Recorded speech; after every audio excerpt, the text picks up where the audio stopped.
Good morning students. बच्चों, आज हम कक्षा 6 का हिंदी व्याकरण का पाठ 22 पत्र लेखन पढ़ेंगे। पत्र लेखन में बच्चों व्यक्ति पत्र में अपने भावों को, विचारों को दूसरे के सामने लिख करके प्रकट कर देता है। पत्र जो लिखा जाता है उसमें व्यक्ति अपने भावों को और अपने विचारों को सामने वाले के सामने या किसी दूसरे के सामने लिखकर प्रकट करता है, तो वो पत्र के अंतर्गत आता है।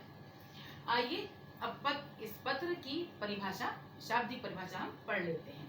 देखिए कि कम से कम शब्दों में अपने भावों एवं संदेशों को अपने संबंधियों तक जिस माध्यम से पहुंचाया जाता है उस माध्यम को पत्र कहते हैं। यानी कि अपने रिश्तेदारों के पास जिस माध्यम से अपनी भाव और विचारों को, अपनी बातों को, अपने संदेशों को पहुंचाया जाता है उसे पत्र कहते हैं। बच्चों, पुराने जमाने में अपने संदेशों को, निमंत्रण को और बधाई को, शोक के समाचार को, हर्ष की सूचना को पत्र के द्वारा ही पहुंचाया जाता था। आजकल पत्र का इतना प्रचलन नहीं है, क्योंकि आजकल मोबाइल से, टेलीफोन से, एसएमएस करके, ईमेल करके, मैसेज करके लोग अपने संदेशों को अपने रिश्तेदारों के पास पहुंचा देते हैं। लेकिन पहले जो माध्यम था वो पत्र ही था।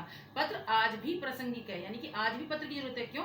क्योंकि जब हम एसएमएस करते हैं और जो मैसेज भेजते हैं उसके अंदर भी हम फॉर्मेट, यानी कि जो तरीका होता है वो पत्र का ही प्रयोग करते हैं। इसलिए पत्र आज के समय में भी काफी यूजफुल है, मतलब प्रचलन में है, अब भी प्रयोग किया जाता है उस फॉर्मेट को। अब देखते हैं बच्चों पत्र कितने प्रकार के होते हैं। पत्र दो प्रकार के होते हैं, व्यक्तिगत या अनौपचारिक पत्र, सरकारी या औपचारिक पत्र। ओके,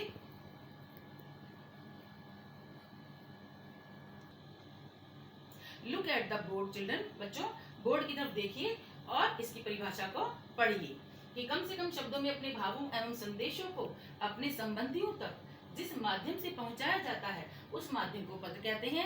पत्र के प्रकार, पत्र दो प्रकार के होते हैं, व्यक्तिगत या अनौपचारिक पत्र, सरकारी या औपचारिक पत्र। ओके, आइए बच्चों, अब हम पत्र लिखते समय हमें किन बातों का ध्यान रखना चाहिए वो हम देख लेते हैं। देखिए, पत्र लेखन के समय ध्यान रखने योग्य बातें। पहला पॉइंट है कि जिसे पत्र लिखा जा रहा है उसके संबंध में अनुकूल भाव एवं शब्दावली का प्रयोग करना चाहिए। अनुकूल भाव मतलब उसके अनुसार, है ना, उनके अनुकूल भाव यानी कि पॉजिटिव शब्दावली, शब्दों का प्रयोग करना चाहिए। दूसरा पॉइंट क्या है? पत्र पढ़ते समय व्यक्ति की आत्मीयता का पता लगना चाहिए। आत्मीयता मतलब प्रेम दिखना चाहिए। पत्र लिखते समय व्यक्ति की आत्मीयता का, आत्मीयता मतलब अपनेपन का पता लगना चाहिए। तीसरा पॉइंट क्या है? पत्र की भाषा सरल एवं स्पष्ट होनी चाहिए। भाषा सरल होगी और स्पष्ट होगी तभी हमारे विचारों को, हमारी बातों को, हमारे भावों को दूसरा व्यक्ति समझ पाएगा। पत्र की विषय वस्तु क्रमबद्ध रूप से होनी चाहिए कि हमें पहले कौन सा पॉइंट बताना है, बाद में कौन सी बात बतानी है, उसके अनुसार क्रमबद्ध, यानी कि स्टेप बाय स्टेप हमारे पत्र का विषय वस्तु, यानी कि जो बात कहना चाह रहे हैं, जो बताना चाह रहे हैं, संदेश देना चाह रहे हैं, विषय वस्तु कहेंगे, टॉपिक, जो भी हम बात कहना चाह रहे हैं, क्रमबद्ध यानी कि सीक्वेंस में क्रमबद्ध रूप से होनी चाहिए। पांचवा पॉइंट क्या है? पत्र लिखने के मूल उद्देश्य का पता चलना चाहिए कि हम पत्र क्यों लिख रहे हैं, क्या मेन रीजन है पत्र लिखने का। तो वो मेन उद्देश्य है, वो पत्र में हमारा एकदम क्लियर पता चलना चाहिए। उसे पता चल जाए पढ़ने वाले को, पत्र प्राप्त करने वाले को, कि ये पत्र इस वजह से, इस कारण से लिखा गया है, हमारे पास इसलिए आया है। अच्छा, 6 पॉइंट देखिए। छठा पॉइंट, पत्र में अनेकार्थक शब्दों का प्रयोग नहीं करना चाहिए। अनेकार्थक शब्द जो होते हैं वो एक शब्द अपने अनेक अर्थ दे देता है, तो सामने पढ़ने वाला व्यक्ति उसका कुछ और अर्थ भी निकाल सकता है। अपनी बुद्धि, अपने दिमाग, अपने मन के अनुसार वो उस अनेकार्थक शब्द का कोई दूसरा भी अर्थ निकाल सकता है। इसलिए अनेकार्थक शब्द का प्रयोग नहीं होना चाहिए। एकार्थक, जो हम बात कहना चाह रहे हैं, साफ साफ स्पष्ट रूप में कहना चाह रहे हैं, उसी शब्दावली का, उसी शब्द का प्रयोग होना चाहिए। 7वां पॉइंट देखिए कि पत्र का समापन, जब पत्र का एंड करते हैं हम, पत्र का समापन मतलब अंत करना, एंड करना, खत्म करना उसको, कि पत्र का समापन करते समय सव्यम के लिए भी उचित शब्दों का प्रयोग करना चाहिए, कि आपका घनिष्ठ मित्र या आपका छोटा प्रिय भाई, इस तरह के अच्छे शब्दों का प्रयोग अपने लिए भी करना चाहिए। आपका आत्मीय, आपका घनिष्ठ मित्र, इस तरह के जो अच्छे अच्छे शब्द हैं अपने लिए भी उन शब्दों का प्रयोग करना चाहिए। अब हमने देखा कि पत्र लिखते समय हमें किन किन बातों का ध्यान रखना चाहिए। और पत्र कितने प्रकार के होते हैं? 2 प्रकार के। कौन कौन से बताए थे? औपचारिक और अनौपचारिक। ओके बच्चों, ये आपको मैंने बताया था कि पत्र 2 प्रकार के होते हैं। कौन से? व्यक्तिगत या अनौपचारिक पत्र और सरकारी या औपचारिक पत्र। व्यक्तिगत या अनौपचारिक पत्र कौन से हैं? देखो, जो अपने नाते रिश्तेदारों को, दोस्त को, मित्र को, संबंधियों को जो पत्र लिखे जाते हैं वो होते हैं अनौपचारिक या व्यक्तिगत पत्र। व्यक्तिगत मतलब पर्सनल, अपने रिश्तेदारों में जो दिए जाते हैं वो होते हैं कौन से? अनौपचारिक, यानी कि व्यक्तिगत या अनौपचारिक, यानी कि जो अपने रिश्तेदारों को भेजे जाते हैं। जैसे इसके हम कुछ उदाहरण देख लेते हैं। व्यक्तिगत या अनौपचारिक पत्र वे कहलाते हैं, इसकी परिभाषा देखते हैं, जो अपने संबंधियों, मित्रों को संदेश के आदान प्रदान करने में सहयोग प्रदान करते हैं। समझ में आया? फिर से देख लो क्या इसकी परिभाषा, इससे हमें बिल्कुल क्लियर हो जाएगा कि व्यक्तिगत या अनौपचारिक पत्र वे कहलाते हैं जो अपने संबंधियों, मित्रों को संदेश के आदान प्रदान करने में सहयोग प्रदान करते हैं।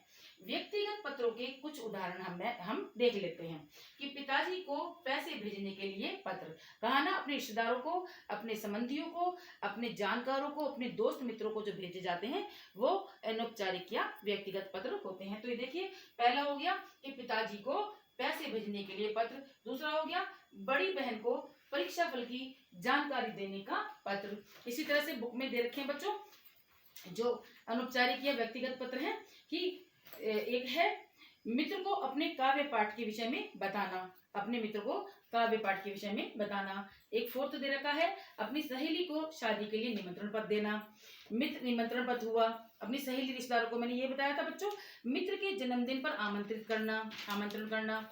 ओके, शिमला जाने हेतु मां से आज्ञा लेना। इस तरह की ये दूरदर्शन पर अपने बड़े भाई के अभिनय को देखकर बधाई देना। इस तरह के ये पत्र जो होंगे वो कौन से होंगे? अनौपचारिक या व्यक्तिगत पत्र। और बच्चों, जो सरकारी या औपचारिक पत्र होते हैं, ये सरकारी औपचारिक पत्र वो होते हैं जो ऑफिस में, कार्यालयों में अपनी कोई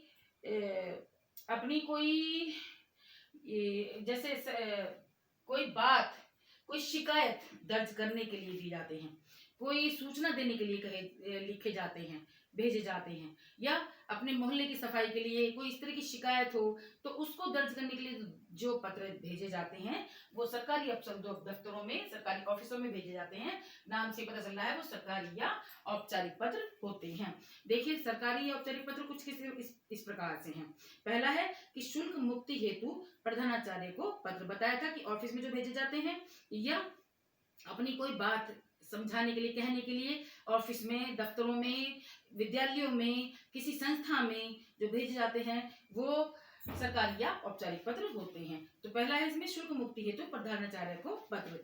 दूसरा है मलेरिया की रोकथाम के लिए मुख्य चिकित्सा अधिकारी को प्रार्थना पत्र। तीसरा है नगर अध्यक्ष को राशन कार्ड के नवीनीकरण हेतु प्रार्थना पत्र। इसी तरह से बच्चों कुछ ये कौन से औपचारिक या सरकारी पत्र हैं। चौथा है अवकाश हेतु प्रधानाचार्य को पत्र।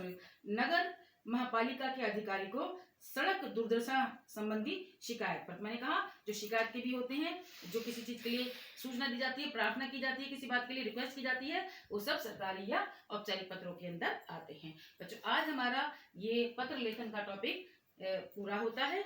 इसमें आपको कुछ पत्र मैं वर्कशीट में दूंगी, वो आपको अपनी नोटबुक में करने होंगे। ओके, और ये आपका हाफ ईयरली में पत्र लिखना अवश्य रूप से आएगा।